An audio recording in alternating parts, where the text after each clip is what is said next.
my way of researching Essiac is quite simple. When I wanted to know something and I apply it to everything, I go back to the source. So it's much more expensive and more time consuming and quite exhausting, but you always go back to the source. And in 1996, when I really decided I was going to get out and find out about this thing properly, the only place to go back to the source was Bracebridge, Ontario, where Rene Caisse lived, and where, as far as I knew, there were still people who'd known her.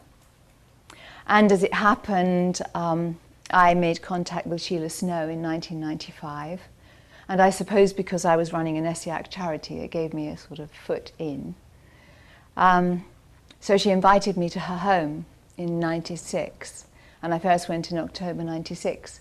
And I didn't realise at the time I was being given an enormous privilege, because she didn't normally invite people to her home. She met them in Bracebridge, in McDonald's or something, but she never invited people to the house. So right from the beginning, there was a bond of trust between us. It just happened that way.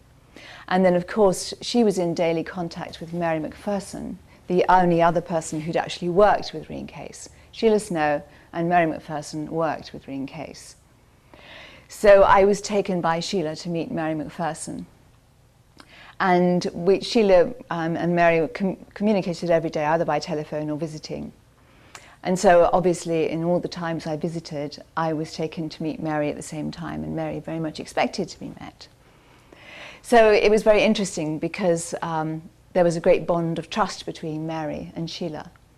And to my privilege, I found that when I was there with Sheila, Mary would be a lot more forthright than customarily, because I suppose she felt that it was a safe environment. I don't know, because a lot of people used to go and talk to Mary, and all kinds of people turned up in Bracebridge during the 90s. So all my information with Essiac comes from, absolutely, from what I learned from Sheila Snow and Mary Macpherson.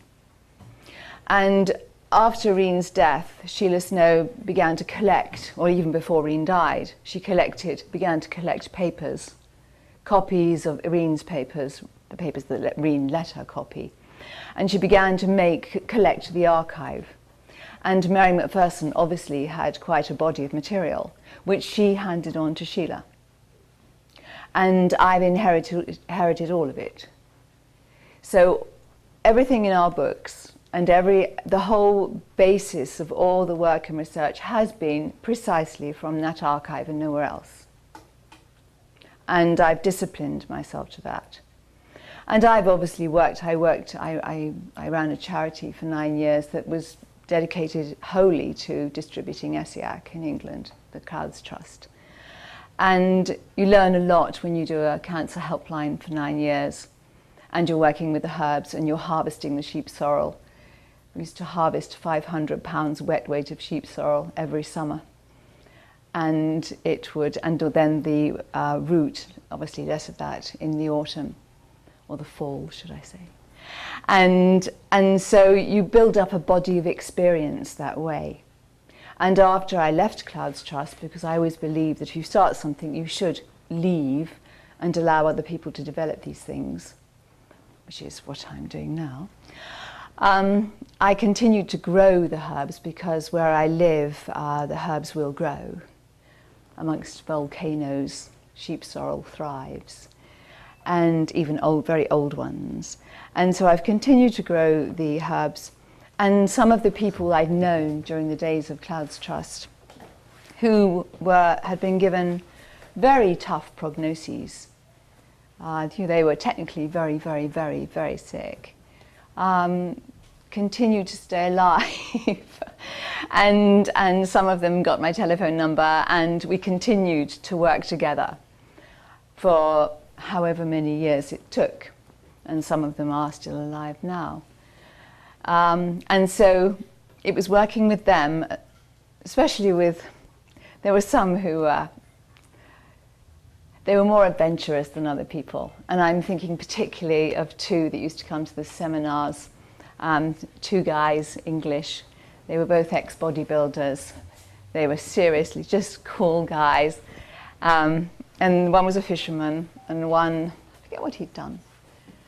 But anyway, they both had pretty lethal cancer. They'd been diagnosed with it's a very tough diagnosis. And they weren't prepared to take no for an answer for anything from anybody. And so they were the ones who were willing to experiment. So it would be, come on, Mali, what you got? You know? And so when I've been to Canada. I've made 7 trips in all, and been there for like several weeks at a time. The latter 2 was to sort out and collate the archive, because Sheila Snow's husband and I decided that we thought it would be safer kept in its entirety under my control and in a very secure place, because we found that with papers, historically, the papers from Rene Caisse's times have been scattered, and once they're scattered, then the whole body of information is lost. So we dedicated ourselves to keeping the body of information together, because it was Sheila's dream, Mary's dream, Rene Caisse's dream, that one day somebody would take this body of evidence, anecdotal evidence, it's anecdotal evidence, that Essiac has some degree of usefulness in cases of extreme illness. And it was always our dream that one day labs, facilities would be made available with the right people, and maybe some people would actually do some serious research with it. Before the times when Rene had really golden opportunity to have Essiac researched in the 70s with the Sloan Kettering trials, and then with Dr. Wald and Dr. Barker in 77. She was old and at the end of a difficult life, and to be honestly truthful, she didn't supply them with consistently good material. And this is on record in the archive, you know, she wasn't able to get consistently good material. And so unfortunately, the trials had to be based on the results from the poor quality material. So as far as Sheila and Mary and I were concerned, there never have been proper trials of Essiac. So we hope one day in the future. And there are lots of claims made for Essiac, and there we have to be careful, because Essiac is not a cure for cancer. You can't say anything is a cure for cancer. It isn't something you can just take and you're going to get better. People that improve, who have cancer, it initially comes from them.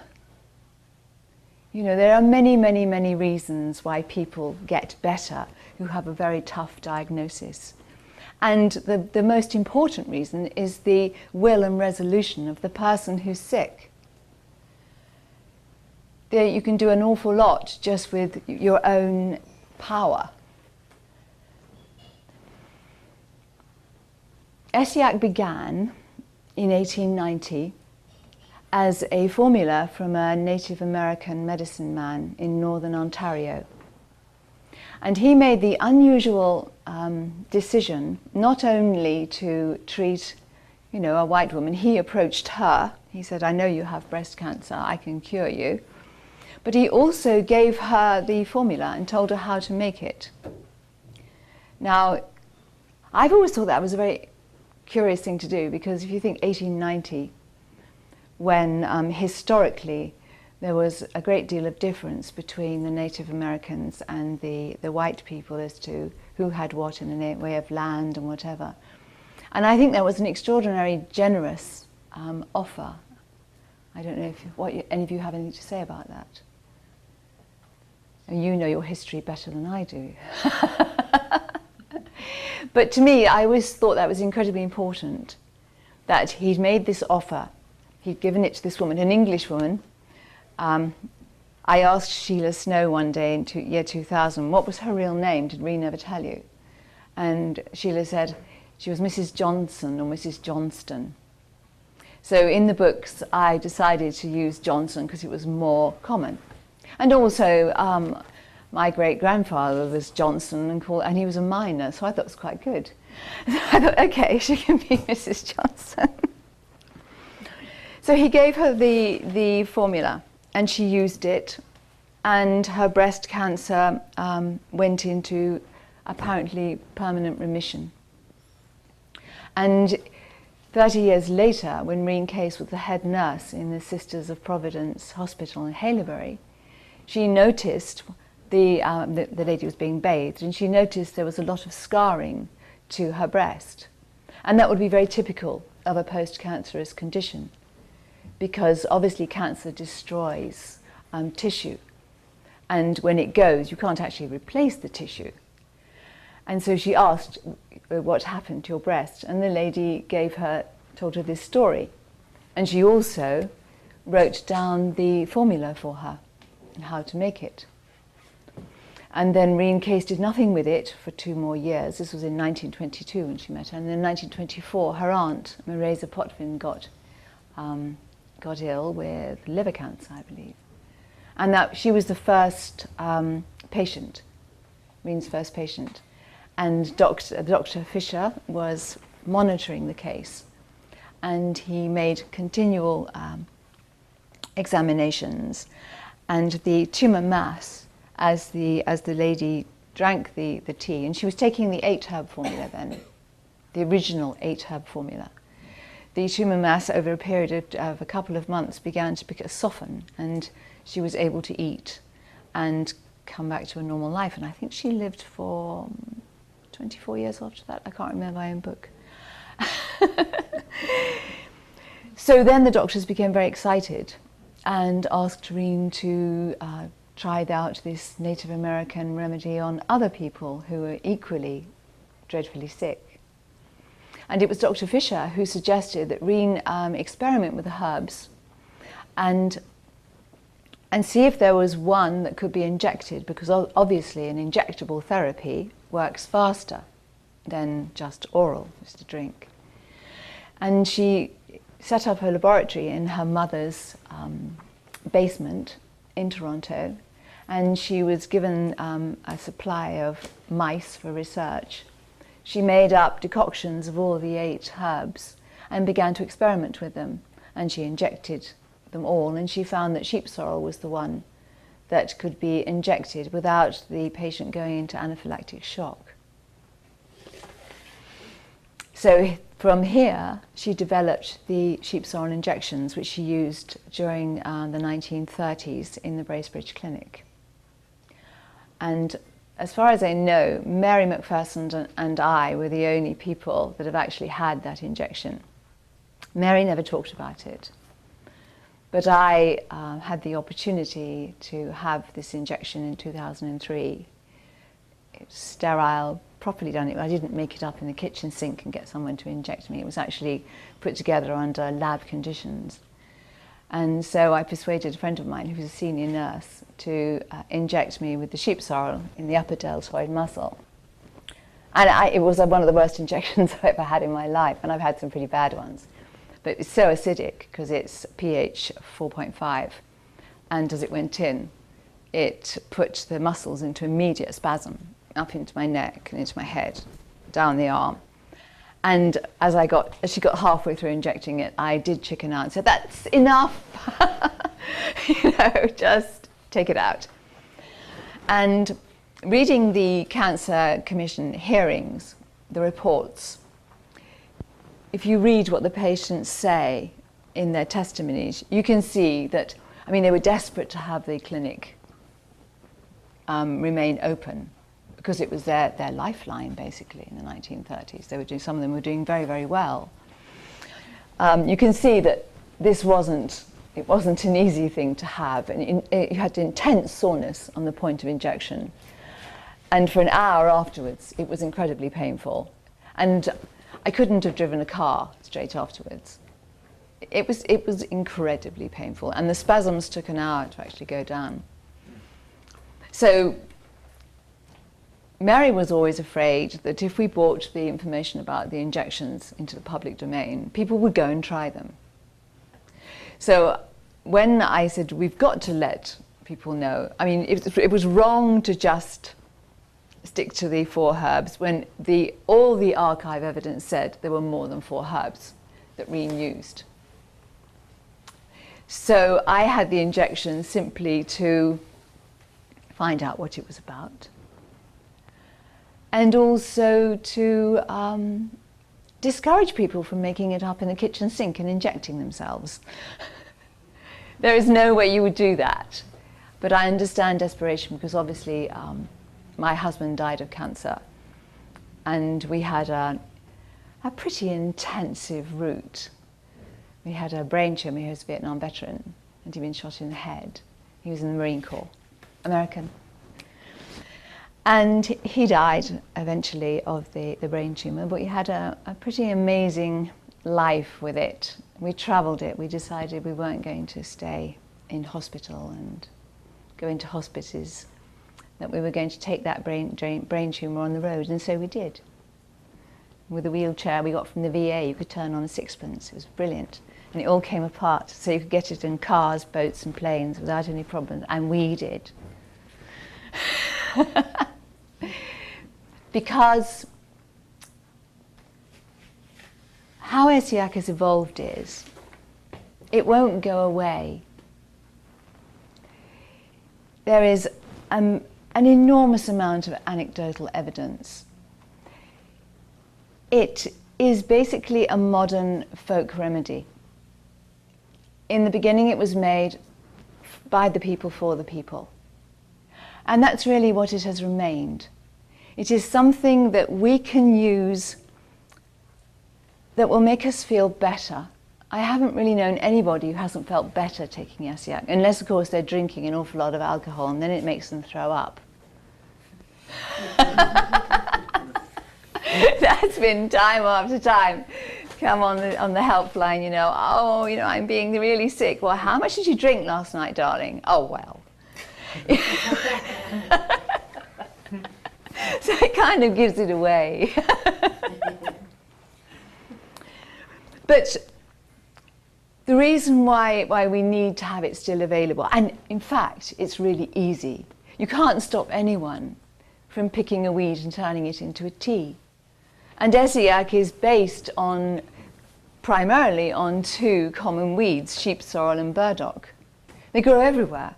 I've been here and seen them growing all over the place here. Even if you couldn't get the tea anymore anywhere, you could still go out and pick your sheep sorrel and pick your burdock and make yourself a perfectly acceptable version. This is why it is a folk remedy, and I believe it should remain so, because it's something we can do for ourselves. And it's something that, at the moment of great disempowerment, when you've just been told that you've got a very tough prognosis, maybe that you're going to die, at that moment, I always describe it, you've stepped onto the other side of a canyon that you didn't know was there. And you begin to see life in a very different way. Because these prognoses always come quite fast. There's no great lead up to them. And you never actually think about them. They come, they appear. And at that point you are disempowered, I know, because Greg and I were the same. And then you've got to get yourself back into gear, because you're actually still alive. You're still functioning. You're still you. Nothing has changed because the doctors just told you that you're basically on the way out. Because the thing is, all prognoses are based on other people's experience, not yours. And every single person does cancer or any kind of debilitating disease in a completely different way. They do it in their own unique fashion. And it's utterly up to them how they do it. They're either passive or accepting, or it's like, not a chance. Or some of them are totally like, no, I don't want to know, this isn't happening to me. But the treatment happens because that's how it is. And then there's a point where you have to start taking control. Actually, it's in the beginning, because technically you shouldn't sign anything unless you understand what you're being asked to sign. So if you sign up for treatment, you need to know what you're signing up for. And everybody responds to every kind of treatment in a completely different way. I'm not sitting here to say chemotherapy is terrible. Some people sail through it, others don't. It's like any kind of treatment. Everyone takes it in a different way. Same with radiation, same with even pills, anything that you take. Once you get older, I mean, my mother has lived on a cocktail of drugs for 30 years. It horrifies me, but she's still alive. And this is normal, anti-blood pressure, anti-stroke, da-da-da-da-da. And this is how it is. This is our modern day society. When I had to take a pill once a week for osteoporosis, I was a complete baby about it. I walked around the little market town where I live, with a little tear in the eye, because I had to take one pill once a week. Oh my goodness, permanent medication. Oh dear, So what we have to do is we have to get all the sort of the great controversy out of this. We're not here for controversy, because it's ridiculous. In fact, we don't have time enough in our lives for major controversy. This is the truth of it. We're here to live our lives the best as we possibly can. This is what we're for. This is why we were born. And to do our best. And if we get ill, that doesn't just stop. Once you're sick, you don't stop living your life the best as you possibly can. You carry on. You just have a little something else to add into the mixture. I always say it's a case of dis-ease, not disease. You are in a temporary state of dis-ease. Life goes on. You're allowed to still enjoy life.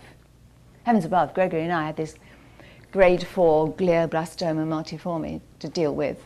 It was filling like sort of the whole back of his head. And there we were, travelling off to Egypt, Iceland, everywhere, Cyprus, Spain, Switzerland. He died in France finally, with a suntan and a blonde in the bed, me. The Marine Corps dream. Now, with that kind of illness, normally the last 2 weeks are pretty difficult. There's coma and morphine and heaven knows what else, and hospital, of course. Well, that didn't happen. We were at our friend's house in Provence. And up until 3 days before he died, we had him out in the wheelchair for 2.5 hours a day. He had a seriously good tan. And he was only actually in bed for the last 24 hours. Now that, from that kind of brain tumour, is pretty good going.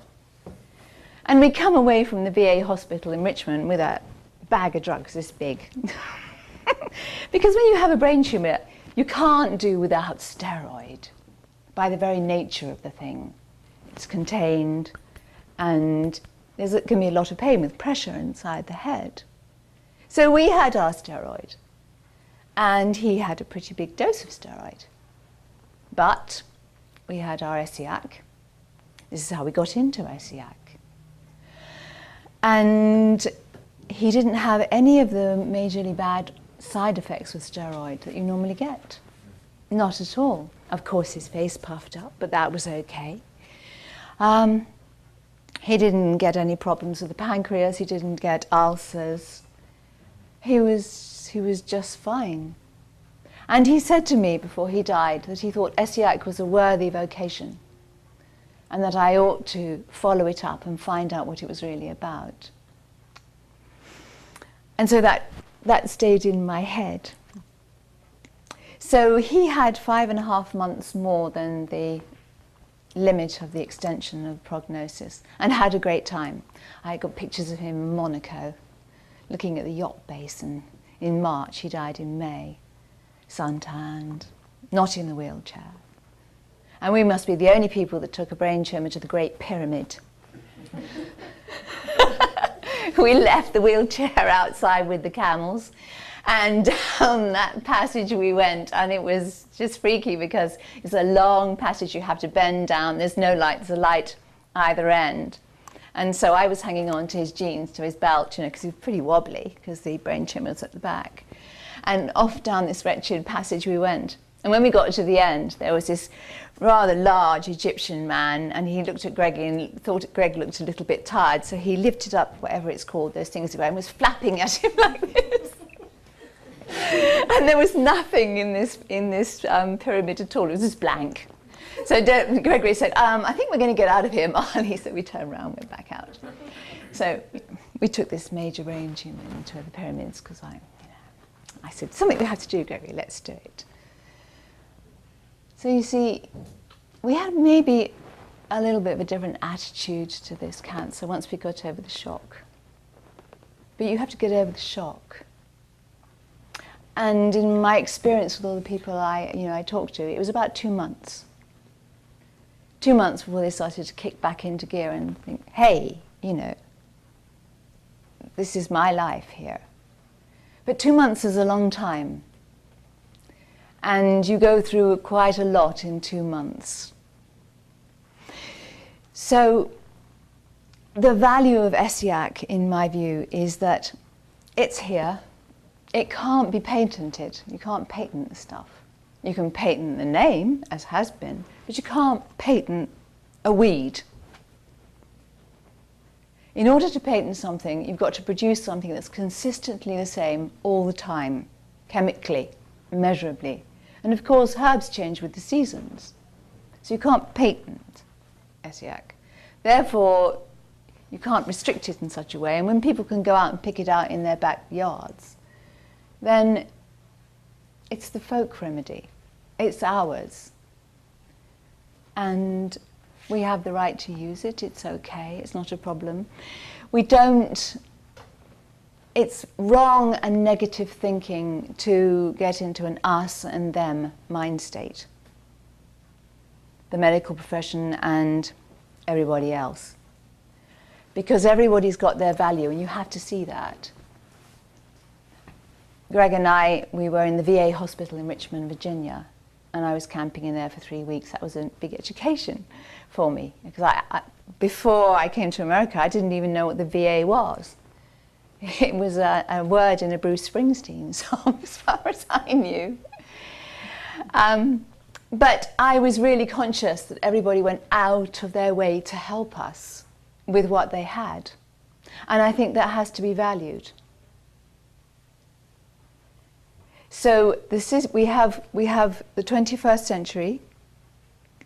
Here we are. We live in a pretty polluted world, we have to admit.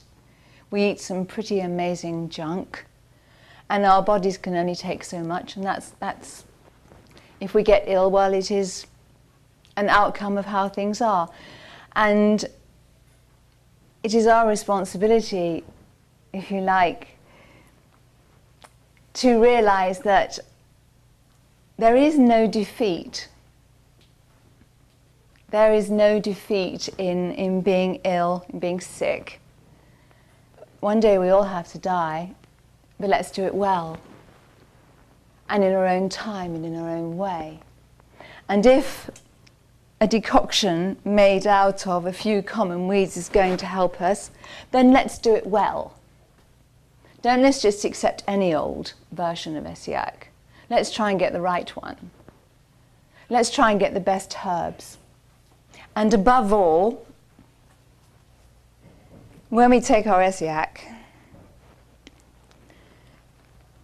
with our sheep sorrel, let's make sure that our Essiac has root in it.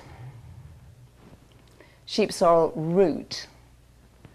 This is the confidential letters from Rene Caisse to Dr. Stock emphasized that sheep sorrel was the main herb in Essiac. And she actually said that without the root, you might as well throw it down the drain.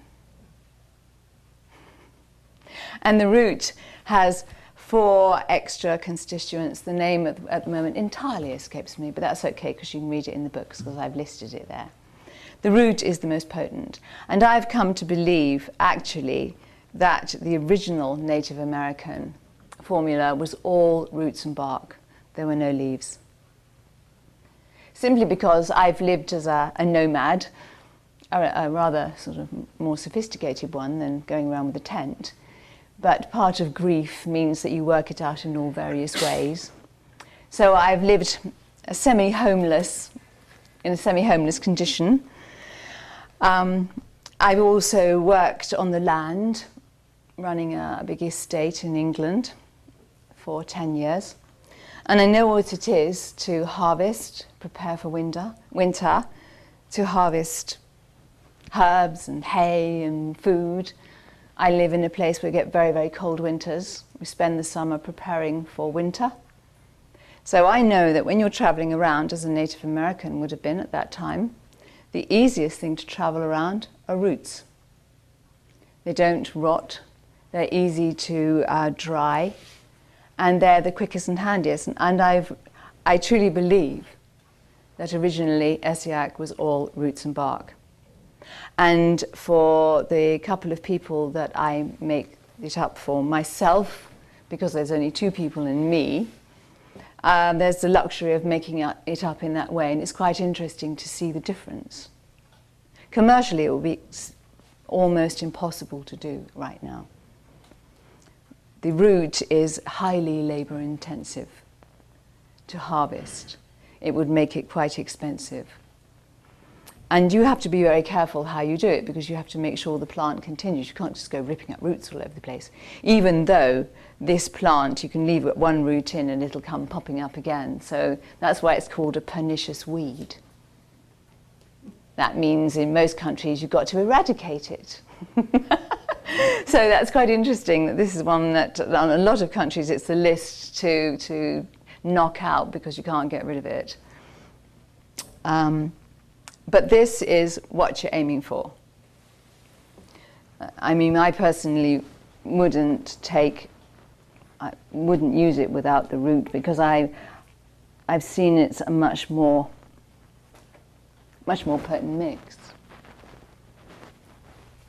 And of all the herbs, the sheep sorrel is the only one that where you use the leaf and the stem. But I think Rene Caisse herself started that, because when it came to the Bracebridge Clinic, she had to get a lot together, because she was using the sheep sorrel injection, she was using a 3-herb formula, she was using at least a 4-herb, possibly 5-herb formula for the oral treatment. All the patients were taking a mixture of injections and oral remedy. And they make it quite clear in their testimonies. It wasn't just 1 cup of 4-herb tea. She used a variety of things. And she even says in I Was Canada's Cancer Nurse, she says, my Essiac formulae. The reason why we got to the 4-herb formula was quite simple. In 1977, Rene gave ostensibly the version of Essiac to the Respirant Corporation on October 26, 1977. And she died on December 26, 78. The Respirant Corporation never came back to her for advice after they bought it. And they began to make it up, and they found out that they realized that it wasn't the same as she did it, and the patients were getting quite nervous about taking it. So they contacted Mary Macpherson, who had helped Rene to make it up, and asked her to help them. So Mary Macpherson actually helped the doctors, Dr. Diamond from the Respirant Corporation, to make up the tea. So she knew what the formula was that they had. She'd never actually been given the formula. When Rene died, she left Mary an envelope saying, "To my dear Mary," And inside there was the copy of the 1977 paper, as we call it, the paper she was preparing for, ultimately it was to give as evidence to the Lieutenant Governor, Pauline McGibbon, in August. She was preparing a paper, Mary corrected it. You'll see it in the third book, Essiac book, and it'll be in the new book that comes out. So this was the nearest Rene ever got to writing it down. Mary then found out, obviously through working with Dr. Diamond, what kind of a formula Rene had given to Respring Company, and she immediately knew it wasn't exactly the one that Rene had used herself, because it only had 4 herbs, and Rene had used more than 4 herbs.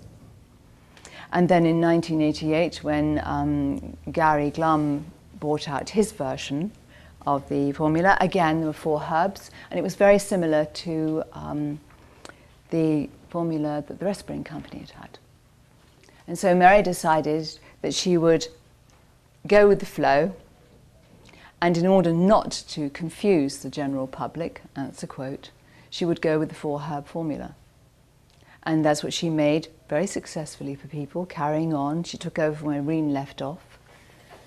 And that's what was publicised. But she knew, Sheila knew, and others knew there were more than 4 herbs.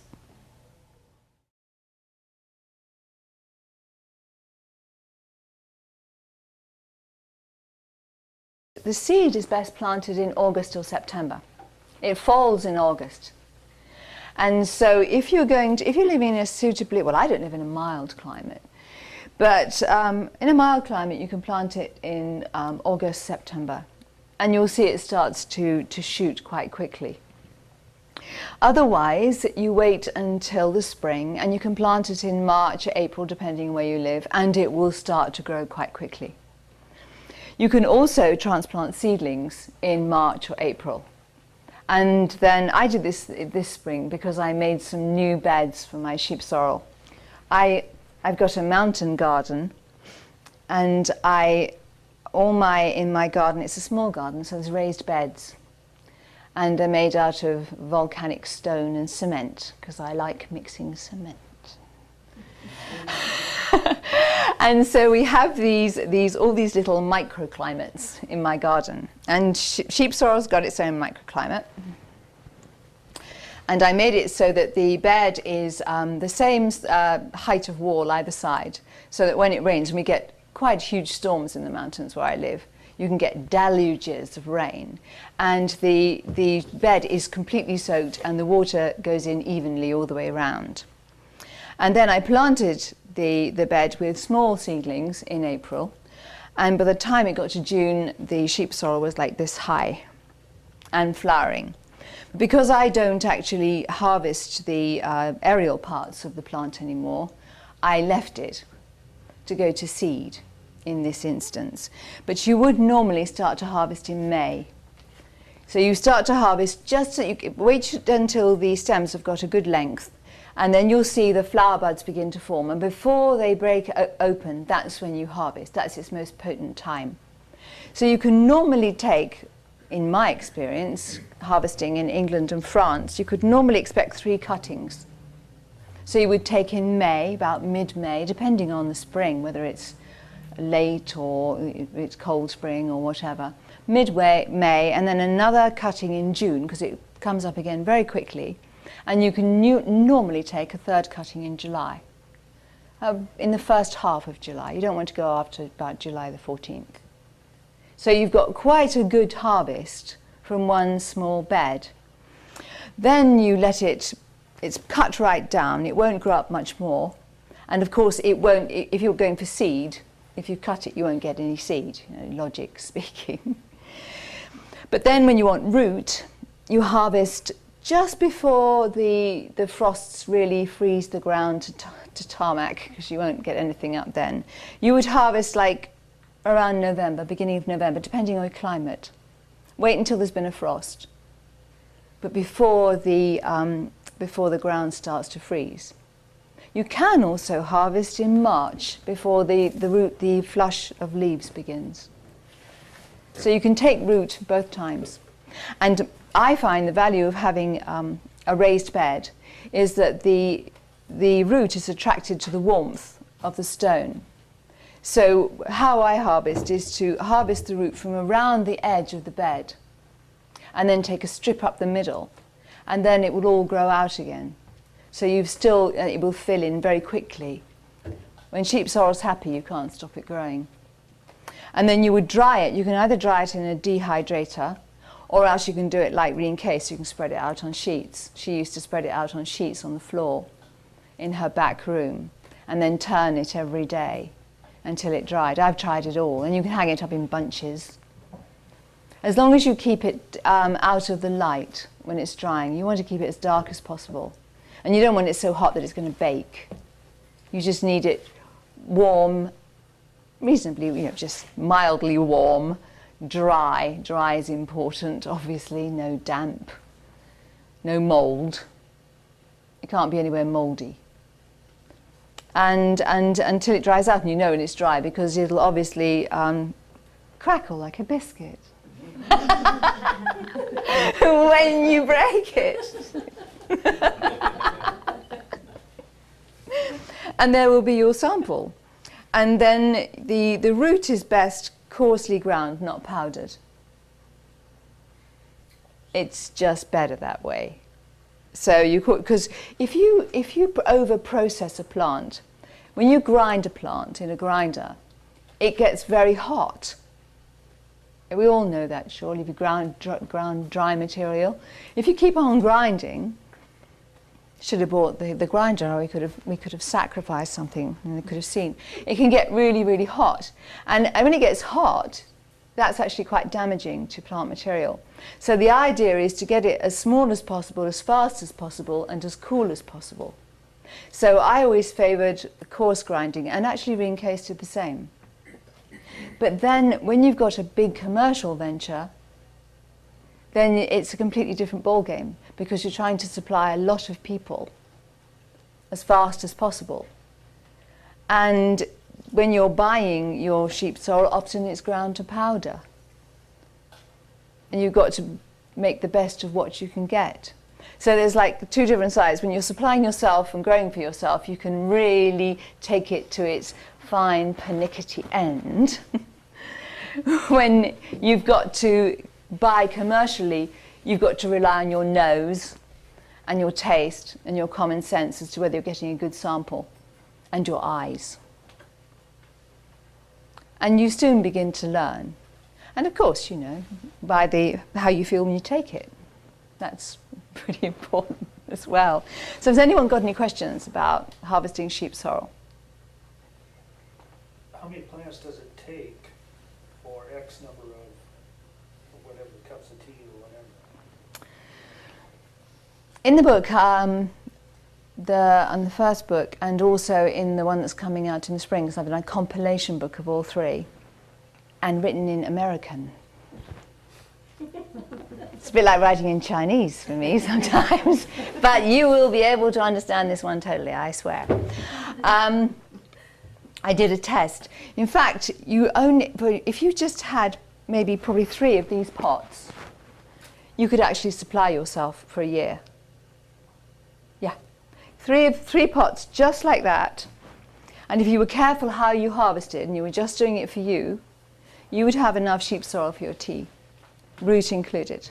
Because what you would do is you would allow the 3 pots to leaf, and you would harvest from 3 pots, and then you would sacrifice 1 pot to take the root.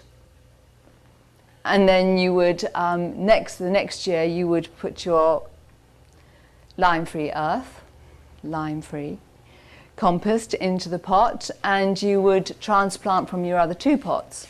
So it would be like a continual process of keeping it going, and you would have enough. What's the ratio of the root compared to the leaf and the stem now? Aha, that's the great question. It does depend on what you can actually get, considering to buy it commercially is almost impossible. Right, it would be too hard, too expensive. The minimum that I've ever done is 10% root, 90% leaf. Oh, 10% is enough. Yeah, it's enough to make a difference, yeah. Oh. It is, 10%. I always tried for 12% in Clouds Trust. But obviously 25%'s awesome. If you can do it. Yeah. If you can do it. And if you can do 100% root, well, go for it. It would be very potent. Yes. I mean, there is a big difference when you make it up with 100% root and with the burdock that you've harvested yourself. It is a very big difference how it makes up and how it settles and whether you need to drain off the herb, the residue and whatever. It's a very different thing when it's made up like that. You just have to accept there are limitations commercially because that's how it is. Yeah. There's a lot of people. But yes, so 10% is the absolute minimum. Are there any other questions? How long, when you make up your formula, how long is it good for the dried herbs for potency? Yeah. The aerial parts, the leaf and the stem, no longer than 18 months. Whereas the root will keep easily, if you keep it well, for 3 years. So there's a big difference in the commercial value. In that respect, you can keep it a lot longer. You've got to keep it in a cupboard that's cool and dry and dark. I'm lucky at home because I have an old dresser that's let into, I've got 2 feet thick walls in my house. And the cupboard is let into the wall, and even in the hottest summer it always stays cool. So I just happen to be lucky in that respect. I think the house was made for me.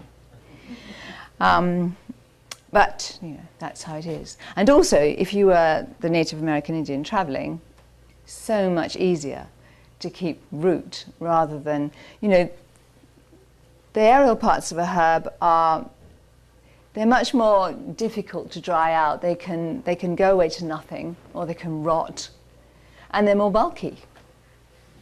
Whereas the root, you can just squash right down, and it's very, very potent. And when you taste the difference, it's really, really obvious, which is the important bit. Growing your own, you'd go for 100% root, really, if you had the sense, to be honest. So you'd have your 3 pots, and you would keep them cut down all through the growing season to encourage as much root as possible. And then at the end of that, you would harvest probably maybe 1.5 of the pots and keep the other one for root and keep the other 1.5 to accommodate the pots for next year. Because it grows very fast. Once you put it into soil that it likes, no lime-free soil, then it really does take off. So you could actually be self-supporting quite quickly. But you have to appreciate that a lot of people can't be bothered, or they've got no time. You know, we live a pretty fast pace now. In the 4 herb, what I've come to call the classic Essiac formula, is the 4 herb formula. And that is sheep sorrel, burdock, turkey rhubarb, and slippery elm.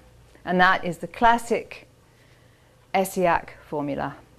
I don't have any burdock here, and I don't have any turkey rhubarb because you're not allowed to bring it through customs. This is slippery elm. Isn't it so cute? This is the beginning, and it can go up to an almighty huge tree, really enormous. If any of you know the white elms in the eastern United States, this one is up alongside them. And when it's grown up, it'll have an extremely rough bark and very rough leaves, which will make me itch like hell. And it makes me itch a little tiny bit now, but not bad. I get within 2 feet of these things and everything else is burning, but that's good because it shows I've got the right one. Doesn't happen with the white elms. So if you look, when I pass it round, you will actually see that the little tiny bark is beginning to be rough. If you run your fingers down it, you can feel it's already quite rough, even if it's infant state. So pass around infant slippery elm. They were, after the Dutch elm disease, they were practically wiped out across the eastern seaboard, all the elms were. But they're making a comeback. And slippery elm has been just gradually going westward because there's no reason why it shouldn't grow here at all. you've got all the right kind of soil, you've got the right kind of place, the right kind of climate. Of course, they would grow here very well. And you've been able to buy this commercially since the 19th century. The same with Turkey rhubarb. While slippery elm's going round, we might as well send round the powder. Most of you will be quite aware of this, but that's a good sample. It tastes good too.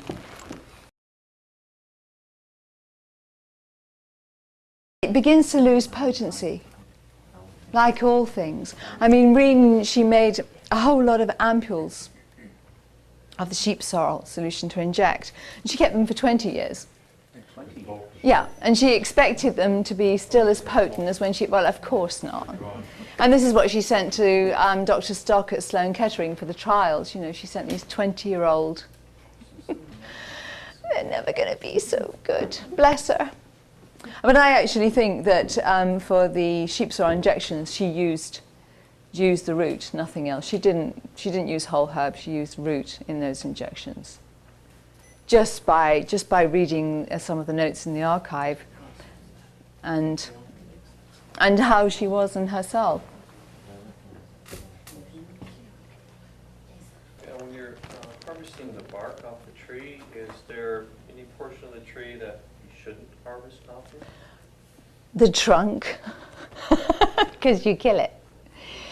You're supposed to not harvest from a tree that's any less than 10 years old.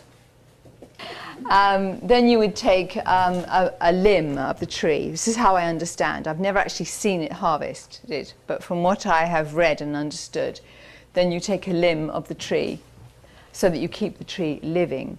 And you take the inner bark. That's inner bark, not outer bark. And it's usually cut off in strips and then trimmed down and then dried. And it's quite difficult to powder. You'd need a big commercial machine to powder that. Otherwise it goes fluffy. You can get samples that are fluffy with lumps in them, but you don't need that. You need it, the best is powdered down, because you'll never actually powder it yourself. Not even with the best machine.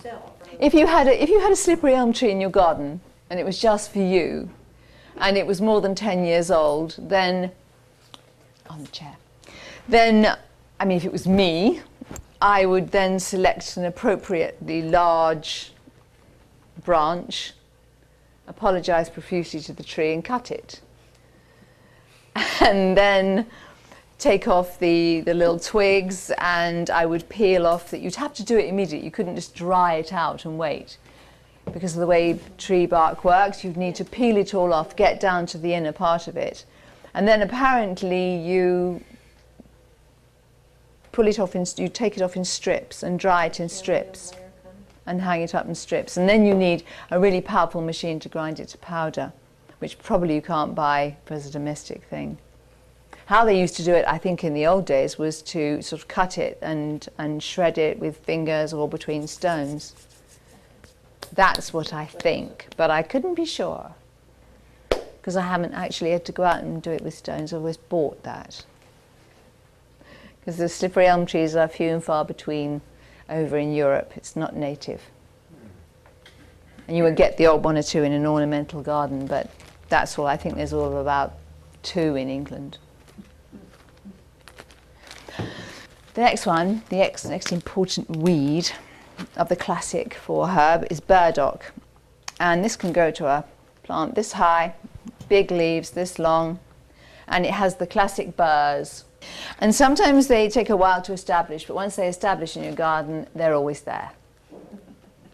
And you harvest the burrs in about September, October, when they start to break open and the black seeds come out. And then you can either plant directly then. I've done that. I planted in September. As soon as they were ready, I had my bed ready, because I actually use the burdock as part of my vegetable rotation because I grow organic. And I put some my own sort of compost heap manure in every 3 years. And I do the burdock at the end of the rotation. And the burdock is good because it makes you really dig down deep, because the roots go really, really deep. So you have to really dig, and so it gets the soil gets a chance to be thoroughly dug over. And I find it really useful to do it, as part of the vegetable crop rotation. And in Japan, it's still a vegetable that is used commonly. So you'll find there's so many different versions commercially. Oh my goodness! I've done I've done photos of a sample of 3 in the new book that's coming out in the spring. French, American, and one I'd done myself. And the difference in quality is enormous commercially, absolutely enormous. So this is Deb harvested from her land. You've seen the picture over there with the big hole in the ground. When was it, a couple of weeks ago? Mm-hmm. It took her 2 hours to dig up. Rocks in the hole. And this is a good sample of burdock. And this, when it's used in the tea, will settle the sediment very, very quickly. Drops very, very quickly. There's always sediment in Essiac tea. It's quite normal to have sediment in the bottom, as you can see here. This is what we're going to finish up with. A little sample. And if you look, you can see the sediment. I'm not going to pass it around because sediment's going to dance up and down. But you can actually see there's sediment in there, and that's completely normal. It's not a problem. So pass around the burdock, and you can all take a bit and chew.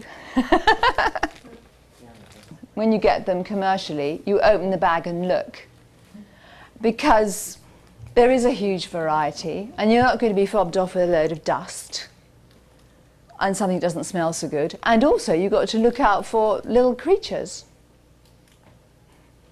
I've seen in commercial burdock, from various countries in Europe, if you look, you can find little creatures if it hasn't been harvested properly. And you don't want little creatures in your Essiac. It's only medicinally potent for the first year, So it would be the autumn after it had grown from seed, or the following spring. So what I've done is I've already planted whole burrs in my part in the vegetable rotation. And they'll be in there all winter, and it'll be a hard winter. The ground freezes solid. And come March, then they'll start to grow, and they grow quickly. And then leave it in there until right the way round, until the following spring after that, and then take it up in March when the ground unfreezes, and you get a good crop, and dry it then. And it's also useful by doing it like that, because if you're harvesting like a lot of herbs, most of them happen in the summer and in the late summer. And it's quite useful to do these roots because they can be done like in November or March, and you can grade out the labour. You haven't got piles of stuff hanging around the house all the time. And I like to do it in March because I've got, my house is heated by wood, and I cook on wood. And so there's this nice dry atmosphere, and I've got places in the house where in March, of course, the wood fires are still burning, and the root dries out really quickly. Because I just prefer to do it in the old way because it's part of the experiment. So there's other times of year, does the root lose its potency?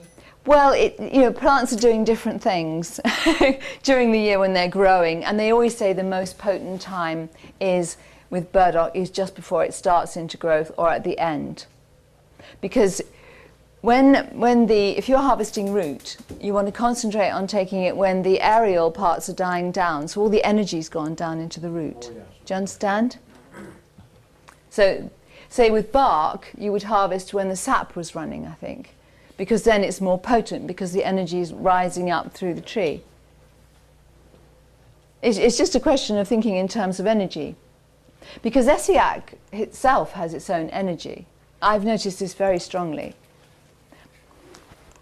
I've just come to really, really feel that the old Native American, there was a purpose behind this. He gave it to us, which is quite rare. And it takes care, I always say Essiac takes care of itself. It seems to have its own energy, its own direction, and it picks up those of us that are useful to it,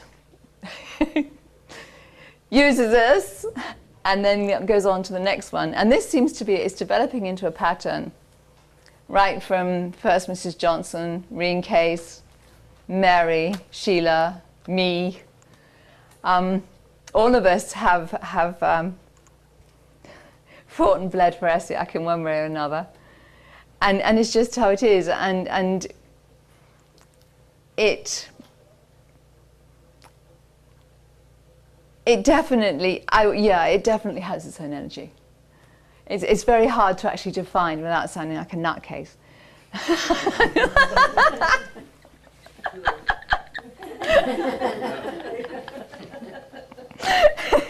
It has a force. May the force be with you. But it does, it does. And when you, like for instance, I have tried so often to write a book and finish it. Right? Okay, that's done. I was like hauled into writing the books. It wasn't never on my life's agenda in my mind.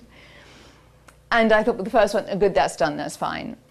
But then, of course, I realized there was all this other body of information about the injection and the salve and all the other things that Mary and Sheila had agreed wouldn't come out because they didn't want to confuse the public.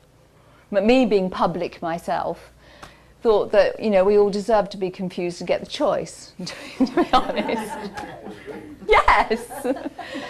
So I go back there in year 2000 and say, right, the publishers say we can write another one, and so this is what's going in. And Sheila agreed to that, and she was great because then she really just let me just rip into all the files, the whole lot. And just by that, because we were doing it together, but I was sort of saying, we're going to put this other stuff in, and she said, okay, fine. Because there'd been a lot of controversy over Essiac. It's not a mild little subject, and she'd had a tough time. She'd been right in the foreground in 77. It wasn't easy. And then she was collecting this stuff, and there's always been a lot of, I don't know what the word is, kind of political, flibbity-gibbity stuff around it, which I don't have any patience with. It's just, I can't be bothered with it all. It's just silly, I got into it because my husband was dying of cancer. Period. Mary was the same with her mother. Sheila, her mother died of cancer. We were all hauled in from this emotional point of view. But once we were hauled in, it decided that we had uses. So having written the second book, we thought, okay, good, that's it, finished. And then in 2005, Sheila became ill, and her husband was really worried about all this archive stuff in the house, and he knew I was the only person she'd ever let into it, and so he called me across to Canada to start to sort through it. And then of course I found all these tapes in the basement, forgotten in the basement, and I took them home, and it took me 6 weeks to listen to the things, and of course I realized there's a whole chunk of Essiac history sat there in these tapes that nobody had heard, because she taped all her telephone conversations in 1977 through 78 when Essiac hit the headlines, and she was talking to all the people concerned: Rene, John Barker, David Wald, the doctors, the people obviously the people in Homemakers magazine, and all sorts of people. And she got into the habit of taping every single conversation. And nobody had heard these tapes except her. And then in 2005, I spent a tough winter listening to these tapes. And I realized there was a whole bit missing that had been just put into the corner. And it gave me a very strong insight about what a tough time Sheila had had, and also Mary. So that's how the third book came about. And I wrote that and thought, good, that's it. Please. But then That didn't work out either. Because it wasn't written in American. So now the fourth one is a compilation of all the others, because obviously, you know, they've gone out of print and all kinds of, I mean, they go on the internet for silly prices. I mean, if any one of you paid over $100 for one of those books, then I'm sorry. But believe me, it's absolutely nothing to do with me. Oh, and more. Ridiculous prices. It's nothing to do with the authors. We never got a penny. So so the fourth one is coming out, the compilation of the three with more stuff.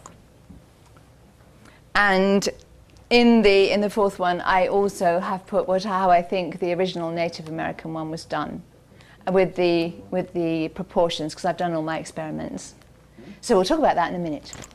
So here's sheep sorrel root. Have a taste on that. And behind can go turkey rhubarb. This turkey rhubarb powders down really easily. So what I do is when I dry it in lumps and then put it in a clean cloth and smack it with a hammer to break the lumps down, and then it goes in the grinder and goes to powder. So turkey rhubarb, that's a good sample. Turkey rhubarb, you can't eat the stems, and you wouldn't want to anyway. It's Rheum palmatum. It's the one that's used medicinally. It's the most potent medicinally. And it grows like that wide. And the leaves are beautiful purple. When they come up, they're purple, and then they go red and into green. It's a beautiful plant. And in the spring, there's a huge, great flower shaft, and it looks absolutely wonderful. So on the front of the new cover, the actual main photograph is in fact turkey rhubarb. I took it in May in my garden. And it grows in the mountains. I mean, it would grow here easily. And it would grow in Canada. And you harvest turkey rhubarb after 6 years. Every 6 years, then it's medicinally potent. You use the root. Only the root, yeah. And you harvest in March. And you harvest it in the same, you know, as you would when you transplant normal rhubarb.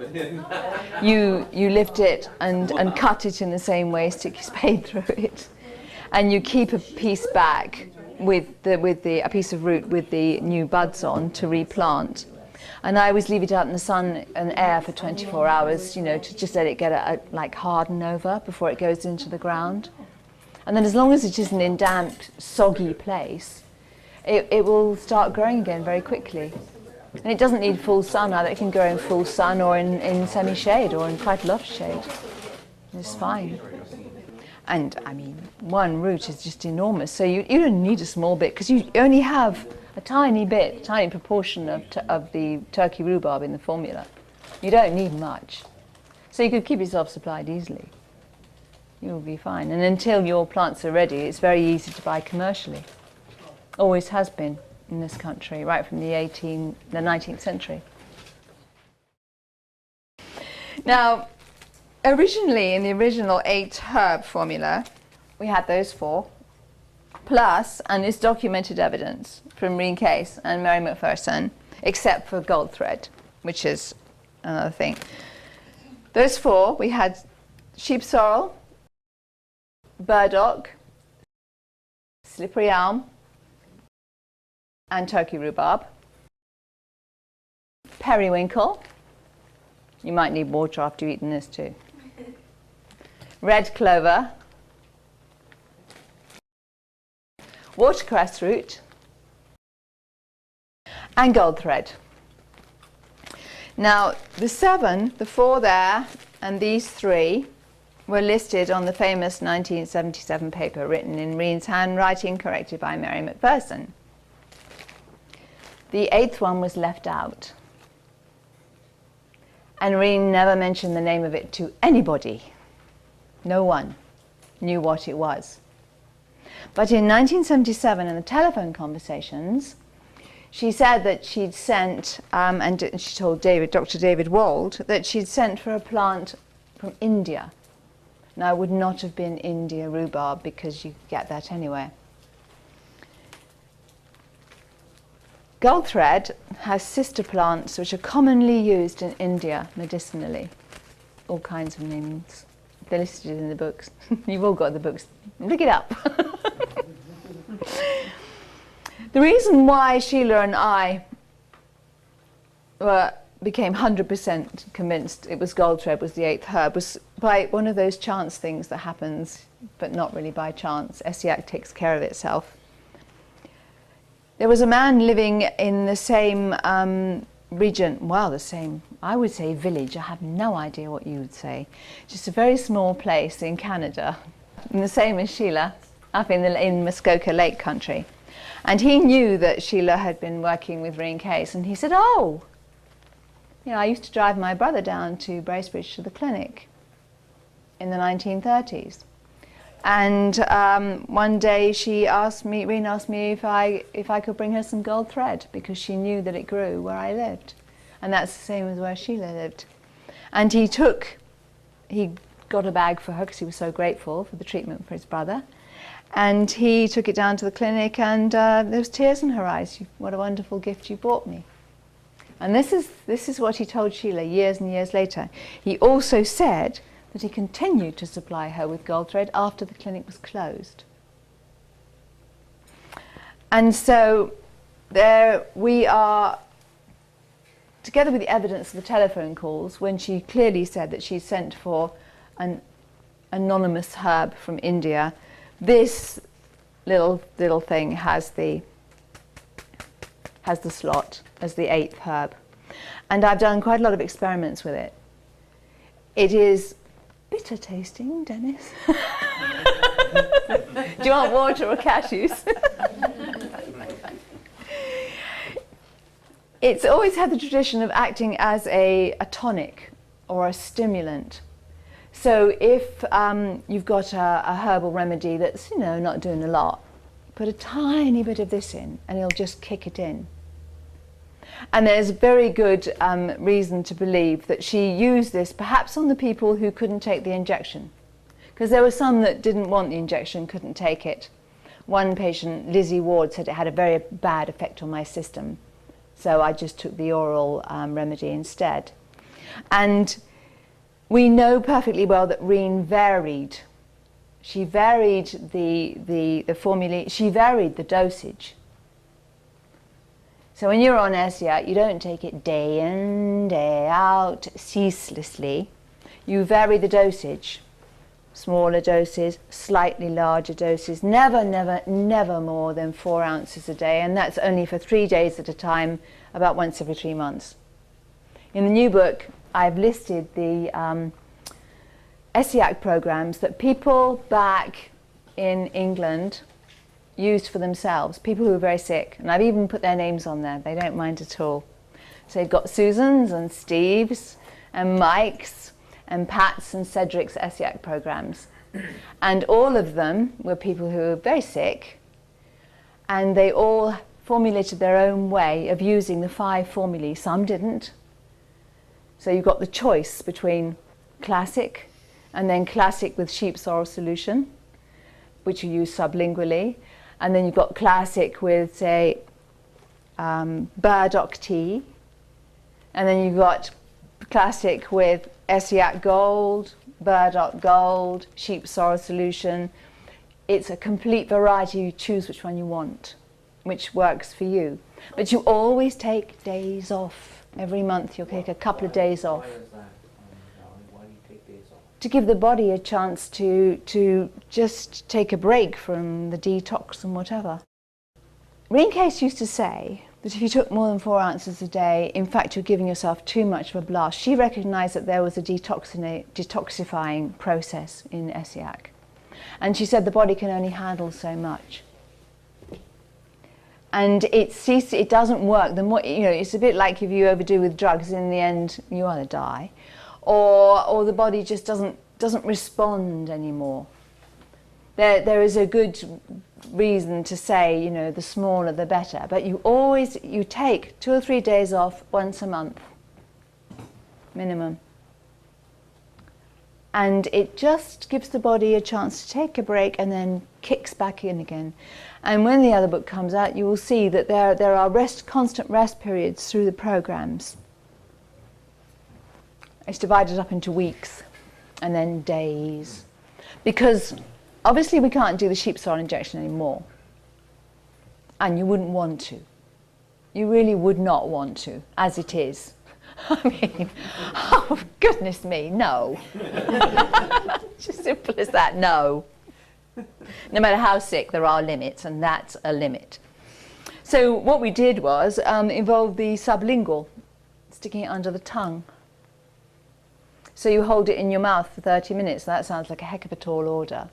If you have a gag reflex, like somebody who told me recently, it's quite okay to like hold it in your mouth as long as possible, spit it out, and then stick another lot in, as long as you've got 30 minutes. And just by experiment, we found that 30 minutes would have a beneficial effect, and you'd feel a little bit better. And the only way you find out basically is to test it out and do it yourself. But I've tested it out because I use myself as A1 guinea pig. Like Rene Caisse, you know, just stick it down my head and see what happens. It's as simple as that. You know, people say you can't stay on these things, you know, you'll damage your liver, your kidneys. Well, mine are fine. And I've done, done 17 years now, drinking Essiac in all its curious ways. And I'm still here. I'm pretty up on whether it's going to work or not on me, and it's fine. So I have done sublingual and held it in my mouth, and even got to the point where I could actually swallow backward and still hold the stuff in my mouth. I think that's pretty good. You know. That's advanced, that is. So the mysterious 8th herb is this one. Goldthread. Grows right round here, by the creeks, as you call them, sorry. Streams, by the streams, by the streams, under the cedars. So you'd find it everywhere. And this one hates being, this one does not like being pulled around horrendously, so it's been quite noble to poke its root out. You can see, bright yellow. Got coptisine and berberine in that. Rene Caisse did use watercress, even in Mary's time in the 70s. She did use it sometimes. Sheila and Mary always said she used it cautiously and selectively. But when you read the analysis of what's actually in watercress, honestly, you're better off having it in salad. It doesn't boil well. It loses a lot of its potency when it's boiled. So there's root. It's not that important really in the formula. So although I've included it in book 4, it's not actually included in the formula at all. It's just she used it sometimes. Actually, she used to use it when she ran out of sheep sorrel. That was one of her things as well. She would use it when she ran out of sheep sorrel, she'd throw in the watercress. But they really did things like that. As John Barker observed in 1977, that Rene has never been an objective scientist, ever. She chucked it all in like a cook. She wasn't a herbalist. You have to understand that Essiac has, all the herbalists I've met, you know, that it breaks all their rules. It breaks the rules of the way herbalism's taught now. And you can't, Rene used to say, if it works, don't change it. And I've always worked on that, so did Mary and so did Sheila. And so, watercress, it can go around. This isn't horrid, I don't think. So Periwinkle was one of the ones that Rene abandoned in the 1920s, but it was originally part of the original formula. And treat with caution. I think the taste is disgusting, but then other people think so. Periwinkle. It's not the same as the one that's used in chemotherapy. People think it's, you know, periwinkle, so it is, but in fact it isn't, because it's the Madagascar periwinkle, which is very different. It's quite a common chemotherapy, but it's not that. It's not our common Vinca major minor that we have here. It's made of Madagascar periwinkle, which is a totally different plant family. Like that, to make a decoction of periwinkle and drink it is just, oof. Because I always, when I've been experimenting with them, the first thing is to make a decoction of the individual ones, leave it for a bit, then get up your courage and drink it. And that wasn't my favourite. And last was red clover. Rene used to have a big bunch of red clover hanging up by her furnace.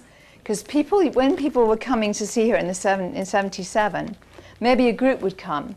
So a couple would keep her talking in the sitting room, and somebody else would go spying around the house to see what they could find. So she used to leave a big bunch of red clover hanging up by the furnace as a decoy. And she also had Mary Macpherson sitting silently in the kitchen as the house guard. So people would suddenly walk in and find Mary there, like, oh.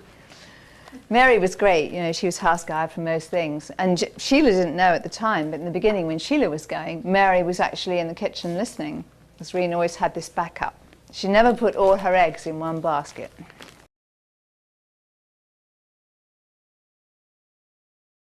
When the people were giving their testimonies in 1939, they didn't testify they drank yellow tea from having too much Goldthread, and they didn't testify that it was nasty tasting. And so if she used the Goldthread, which Sheila and I were fairly convinced she actually did habitually for certain patients. She said to the eyewitness, I use this for some of my patients. So therefore it was going to be a tiny bit to act as a tonic. So I've experimented with the levels.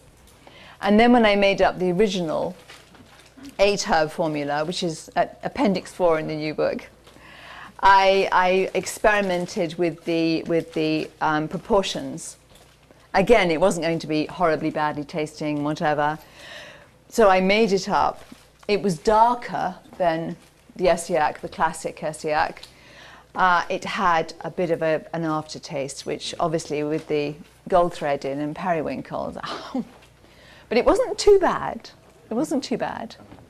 But I did notice that where it had, I let it sit for 2 or 3 days in my refrigerator, and where a bit dripped down the outside of the jar, the circle was actually very dark. The herb, you know, it was much darker and stained the fridge quite dark, and that's the Goldthread and the periwinkle. So it was an interesting thing to do, but commercially it would be massively expensive to make up that 8-herb formula. It would be very expensive, yeah. And I've come to, I agree with Rene that in fact these other herbs really aren't that necessary. You can get a really good tonic that will work well with the classic 4-herb or even the 5-herb remedy with using a tiny bit of Goldthread. And also, you don't go and get your Essiac and then chuck in a load of other stuff, you know. You think, oh well, I'm taking this herb and take that, we'll just put it all together and drink it down. Because you've changed it entirely. You don't mix other herbs with it. If you're going to take other herb teas, then you grade it out during the day. So, for instance, I make myself a hawthorn berry decoction, because I took a look at all the genetic stuff in my family and realised that on both sides of the family, by the age of 58, all the women on both sides were having rollicking high blood pressure. And I thought, oh, okay, I got a pretty good chance of that one. And my father died of diabetes. And girls have got a 50% chance. If the dads died, if the girls, the daughters have 50% chance of getting diabetes. So I thought, particularly want that either, but I got a chance of that, and I was like a sugar addict when I was younger. Just like ate sugar lumps all night when I was doing nursing auxiliary stuff to stay awake. It was just horrible. But so I showed all the signs, and of course, after Gregory's death, there was a huge shock. Although I was aware that it was going to happen, I went all the way through it, nursed him all the way through it, and all the rest of it. It's still an enormous shock. And after he died, my teeth literally started to fall apart. You know, my health just went just for a little while. And it's how it is. And I went traveling and got shingles, and it's just a reaction from so little sleep and taking the responsibility. But that's part of life, you know. You marry someone for better or worse, sickness and health, even if you don't actually use those words, that's the deal. And this is what happened. So when I go back to my genetic thing, I decided that I would try not to end up on 1,000,000 pills like my mother, bless her little heart, and I would try and keep my blood pressure from rollicking. So in the morning, I have my hawthorn berry decoction, which Deb knows. I get up, take the hawthorn berry decoction, and because I have a quite crooked spine, and if I'm writing a lot, everything starts to hurt. I go through the pain barrier when I'm scribbling. So I walk every day, and I have nettle and tea with Japanese green tea, because I actually quite like that, during the morning. And in the afternoon, I'll drink Desmodium ascendens. It's a vine that comes from South America. And I drink the tea of that, because if I've been outside mixing cement, which I do quite like doing, and I'm a physical wreck afterwards, this actually takes out the stiffness. So in the morning, I can still get up and function without just looking like the little old lady I'm actually rapidly becoming.